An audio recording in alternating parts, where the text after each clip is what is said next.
We're both not serious This is people. how I love when I want to start recording.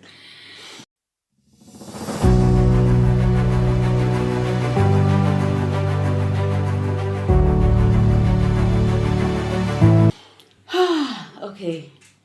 When a YouTuber and a podcaster meet each other, what do they do? Yeah, podcaster, aren't you? I am. So why are you why are you acting like you're not? Okay, so hello, welcome back to the channel. My name is Komana and welcome to another exciting conversation. Yeah. We have an exciting guest today and I'm not going to introduce her. I'll let her introduce herself. So please introduce yourself. Okay, hi everyone. I'm Blessing from Ghana. Yes, and who am I? Mm-hmm. I'm a fifth year medical student at the moment, and I'm studying in China. And yeah, I love reading. I love traveling. I love podcasting. I host a podcast, the Journey Through Med podcast. So I think that's all about me for now. Okay, so doctor and podcast. Okay, we'll get to that. Yeah. We'll get to that as we keep going. So, what 3 words would you use to describe yourself? 3 words.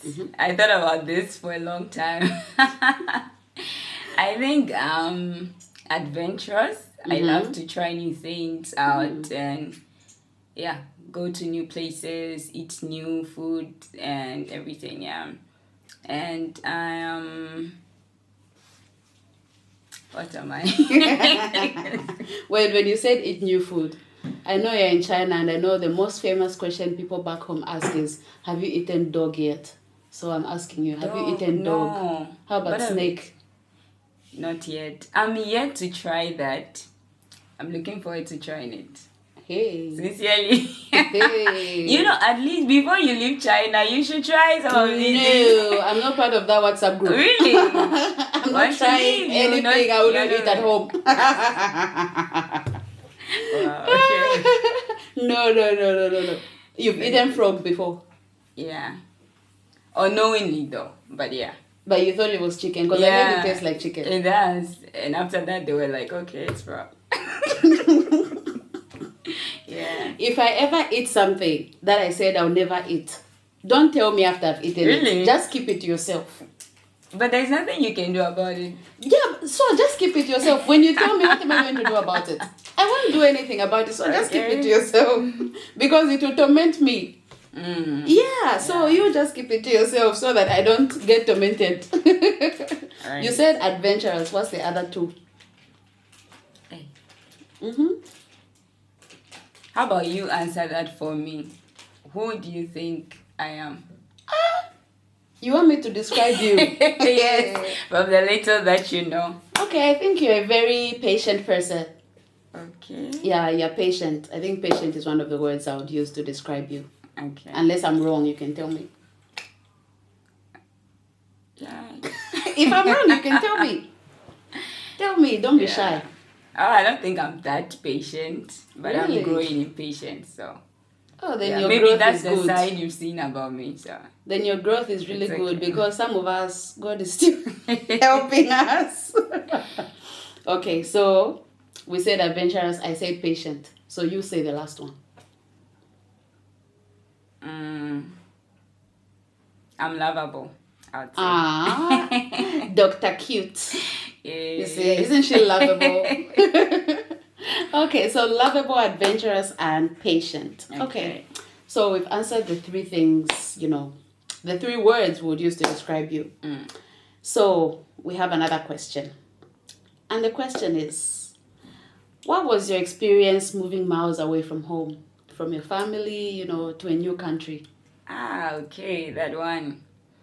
I remember, God, memories, It was actually, that was not my first time moving away from home because I did boarding school in Ghana like twice. So it was, well, away from the country, yes, but then away from home, no. So I sort of had like some experience, yeah. but then moving away from home where I know I might not return, maybe in months or in years, was like, how am I going to survive? How is it all going to be? I had questions that I couldn't answer in the moment. I had thoughts coming through my mind and all of that. I didn't know what to expect, actually. I didn't know what to expect because I knew one person, but like I knew no one, coming into a different space, away from family, away from home. Where they don't speak English. Right? I got to the airport and I'm approaching this policeman and I'm like, can you see my ticket? He just shook his head. I'm like, what's going on here? I actually didn't know that most people couldn't speak English. Oh. And I think that's something people should know when coming into China, that you get to the airport and you might be disappointed because most people don't speak English. So just get your translators ready and be ready to look there. I think I was lucky when I was coming to China. The person who was helping me with the application and stuff, she wrote down everything that I would need. Like, she wrote down the address to the hotel I'd have to go to in Beijing. She wrote down the address of the school I was going to go to when I get on the train to the other city and stuff. So it was really helpful. Yeah. So you just show them the paper like this. And And they'll tell you go and pay money there or something, and you just figure out what they're trying to say. Yeah, but it's an experience. It is. Yeah. Okay. So our next question is, Okay. when you got here, what was your first culture shock? Cultural shock.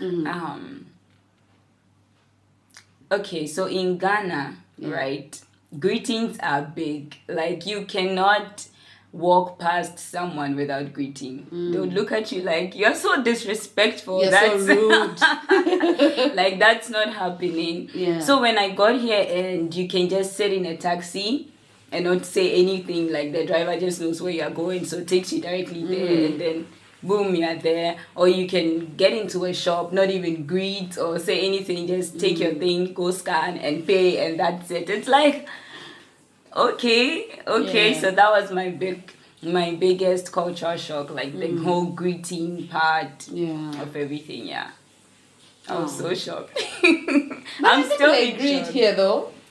They do, but have you ever greeted someone and the person didn't respond? Yes. Yeah. Like, they might not respond with anything. You even say ni hao and the person is like, just say what you want, or just like continue. You're wasting time. Yeah. That's it. That's true. That was it for me. I think especially in the north of China, they are mostly like that. But I think the south, they're a bit it's more. different. Yeah, they're a bit more. I don't know, friendly. Or I don't know what word I would use, but they like to answer. Like, maybe the code in the north is. It's frustrating. Yeah. So they're just like, please, just move on. I need to reserve my heat. Yeah. So say what you want, and let's move on. Yeah. Okay. That's surprising. This is the first time I'm hearing that. Yeah. Wow. Okay. So, what impression did you first have about China before coming to China, and after staying in China for all these years? Has your opinion changed? Okay, so first of all, I knew China was a peaceful country. When I've not really heard of wars in quotes now, or like a city protesting, or those protesting and all of that in China. So I sort of knew that it was peaceful, and I don't think it has changed because I've been here for say 6 years, and there has been nothing like that except that period of the COVID where people just had to come up after 3 years to say that we've had enough and all of that. So I don't think it has changed. Wow. Yeah, still peaceful. Yeah, that's true. It's quite a peaceful place. Honestly, it's very peaceful. It is peaceful. It is very peaceful. Like, on that one, I rate them 100%. No, let's do 99.5. They are peaceful. Yeah. Okay, so what do you consider to be your personal calling? Personal calling. Yes. This one is a bit...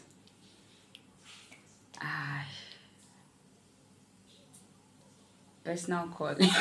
I'm actually thinking about it again. Mm-hmm. What am I called to do? Yeah. I think I asked someone this question like a few days ago. Mm-hmm. The person just took back and like, okay, I need to think. Mm-hmm. I need to think. You I need don't to know. think. Okay, but what do you feel like? What calls to you? Like, for example, there are some people who feel like they have a burden for children. Okay. Like they want to help children and all of that. Some feel they want to help women. Yeah. Others feel they want to help the less privileged. Others feel, just different things. So okay, I think for me now in this season of my life, it's to help medical students, especially international medical students, to thrive in their journey through medicine. Yeah, wow. That's what I'll say it is in this season. That's powerful. That's powerful. We're looking forward to the next seasons. Okay. Because if now you're helping other students, in the next season you'll be helping other doctors. Right? Right. Yeah. Yeah. Okay, so since you've mentioned that you're a med student, what inspired you? What or who inspired you to be a medical doctor? I think there are a lot of factors. But one that really comes to mind is, it may sound weird. It was a character from a book. Okay. And growing up, I read this book over and over again. I could finish the book in a day. Yeah. It's fiction. What was it called? End of the Tunnel. I don't know if Ghanaians out there can relate or they know this book, but End of the Tunnel by Peggy Opong. And it talked about this girl who was growing up in a broken home, issues with father, mother, and then now decided to become a pediatrician, got a scholarship to study abroad. I wanted her life. Wow. Not the issues part. Yeah, but the other side. Yeah, the good side, the whole getting a scholarship, study abroad. Yeah, sort of thing. So she inspired me, I would say. But then I've had like a few people here and there, inspiring me as well. And growing up, I grew up, we lived in a barracks. Yeah. Behind the hospital, like a military barracks behind the hospital. So I would walk through the hospital every now and then, every day, and then just seeing doctors move around, just seeing patients being admitted, and then later getting home, being okay. Yeah, I think that sort of inspired me too. Wow. But majorly Sechiwa from the book. Yeah. Wow. Yeah. When you mentioned the book, I thought you were going to say Ben Carson's book. Yeah, actually, most people relate their stories with Ben Carson. Yeah. Yeah, he inspired me, but not the major one. Yeah. I think you could relate more to the girl in the book because, the book is written by someone from your country, right? And, you felt like, okay, I can relate to this person because, we speak the same language, we're in the same, kind of like the same environment and all of that. So you felt if it was possible for her, even if it's fiction, if it was possible for her, it can be possible for me. Yeah. Yeah. Oh, that's great. You see the power of representation. It's true. Yeah. Like, I don't know how to explain it, but I think even growing up, when I would see certain movies and certain things, I would be like, oh, so I can also do this. You can do it, yeah. I can actually do this. It's not impossible, So it's really something. Okay. I think I would like to read that book. You should. I would like to read the book you spoke about. Yeah, okay. Okay, so kindly share your experience being a medical student in China. Wow, this one is big. Yeah, tell us the good, the ugly, everything. Okay. Being a med student in China, it's an answered prayer. I should begin with that. And it's an opportunity that many people do not have. Yeah.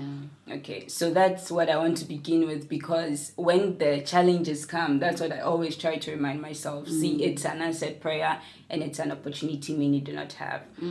And the system, I'm not gonna lie. Okay, it's great. I mean, you have the opportunity to be in a class with different people from different countries. You make friends, and you graduate, and you know that, oh yeah, you know someone from Sri Lanka, from India, from this and that, and yeah, it's amazing. But I'm gonna say that if you are studying here, or my experience, right, I feel like you do 90% of the work yourself if you're serious, because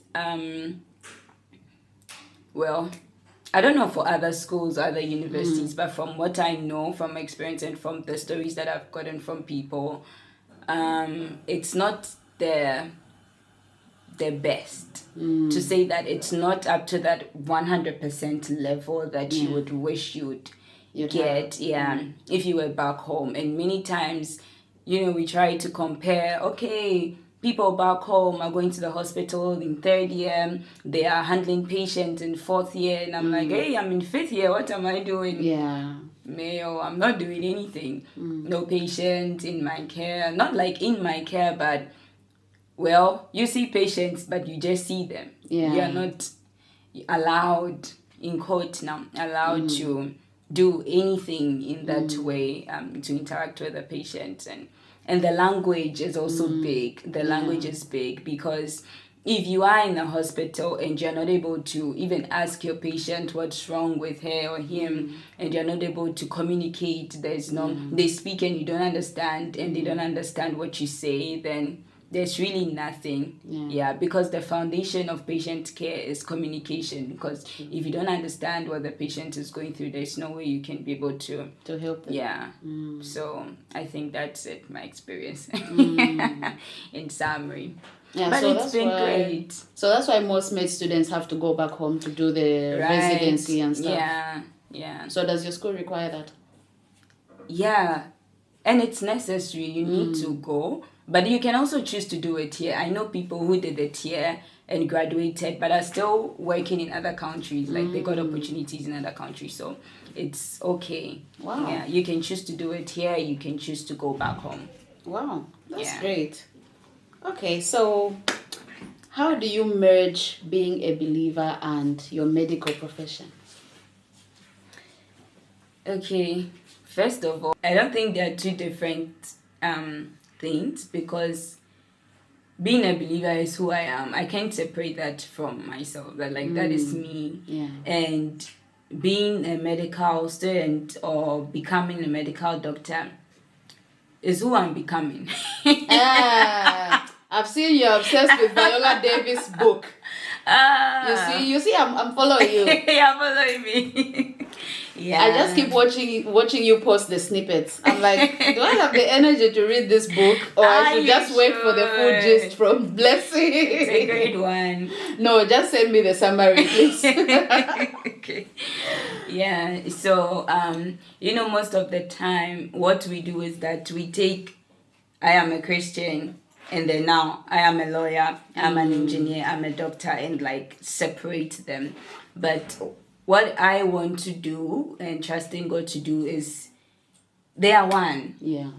In me being a Christian is me being a doctor. I don't know how best I can explain it, but that's how far I think I can go. They are not separate. They are not separate. It's one and the same. It's together. And they work together. It's intertwined. So mine being a doctor influences mine being a believer in some way. And mine being a believer also influences mine being a doctor. So, yeah. That's powerful. That's powerful. Okay. So can you tell us the role that food has with our health? For example, just general health, your gut health, even mental health. I hear there's some food that can impact your mental health. It's true. I've heard of that, but I don't know how true it is. So, okay, food. Yeah, food. Is the food healing us or killing us?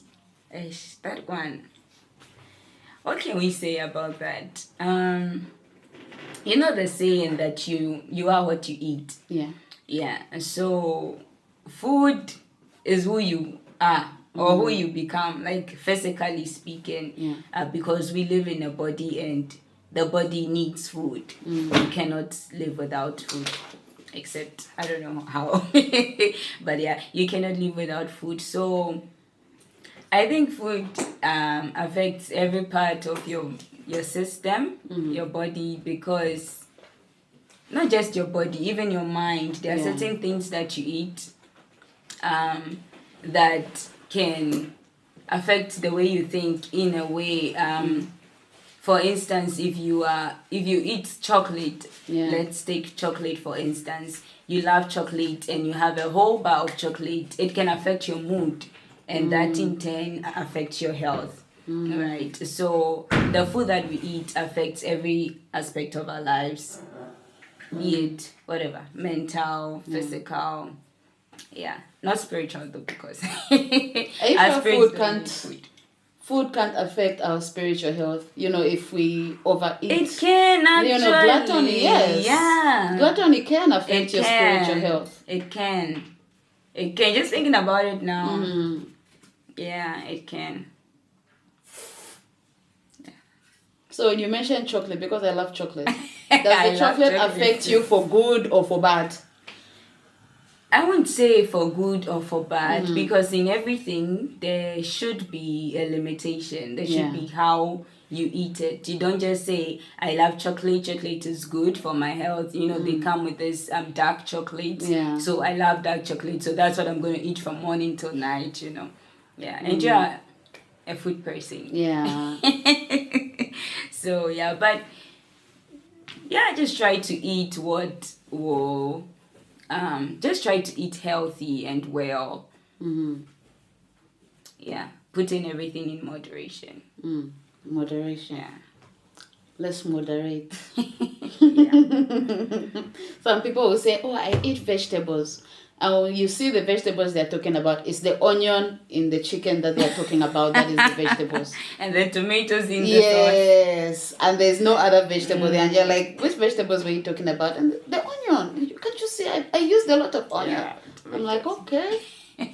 Okay, so our next question. Oh, our last question. Oh, wow. Okay. Already. Okay. So what advice would you give to young people today, especially those abroad or planning to go abroad and those planning to study medicine?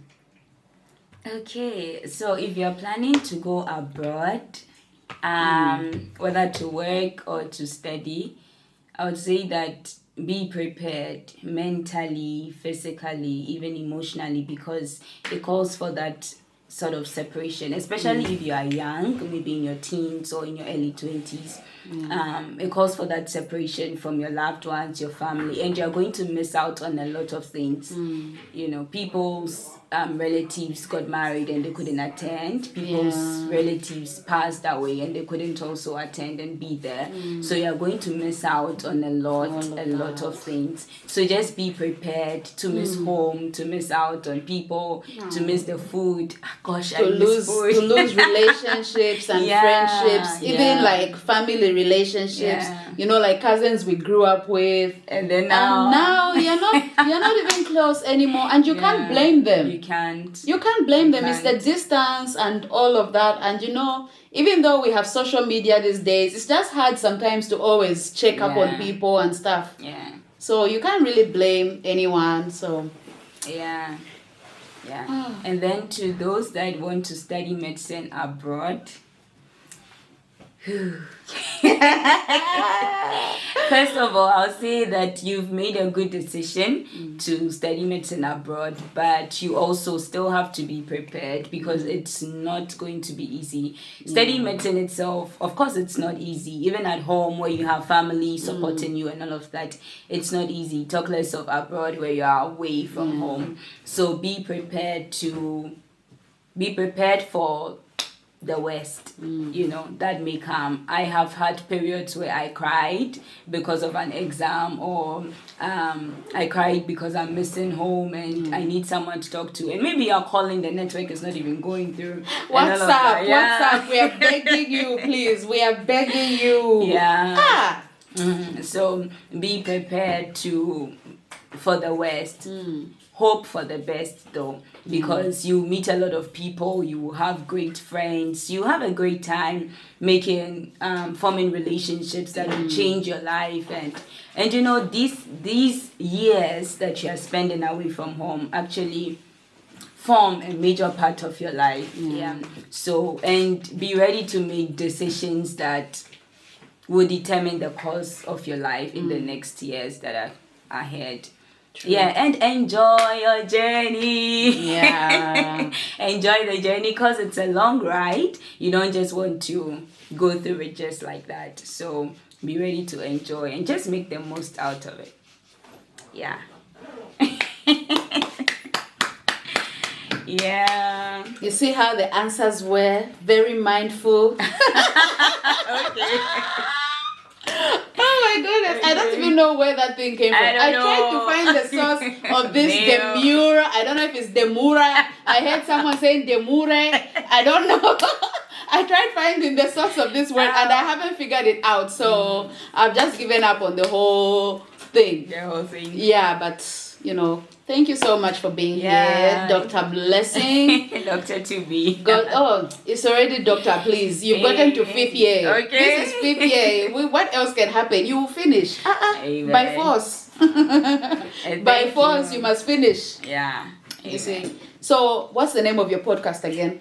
Okay, the Journey Through Med podcast. It can be found on all podcasting platforms. It's a platform that inspires and motivates medical students on their journey through medicine. So, yeah.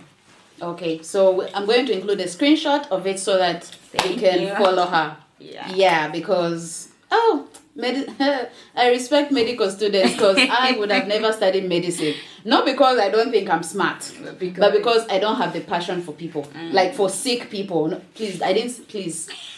Before some people come and just cut that part that I don't have passion for people.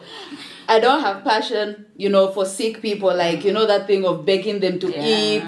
Please take your medication. I'll just leave you alone. I'm like, you know what? If you want to get well, here's everything. I've left everything for you. If you don't want to get well, don't eat. Don't take your medication. I'm not going to lose my money. I will not lose my job. My life will go on. So I just knew that this is not for me. And I'm scared of blood. Okay. I can't even kill a chicken. Okay.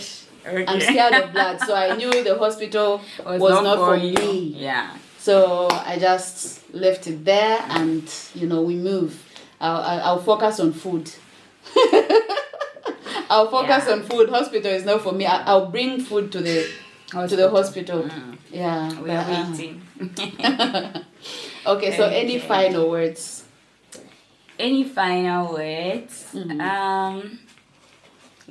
Just find out what you've been called to do and pursue it. Like she said, medicine is not for her. So just find out what you've been called to do, pursue it with all your heart, and God will take all the praise and help you on your journey. And also subscribe and follow her. Share the video. Yeah. Okay. Thank you so much. God bless you. Oh, and thank you for inviting me. You are welcome. Okay, so see you next time. This was Conversations with Komana, and don't forget to like, subscribe, and share. Yes. Bye-bye. Bye.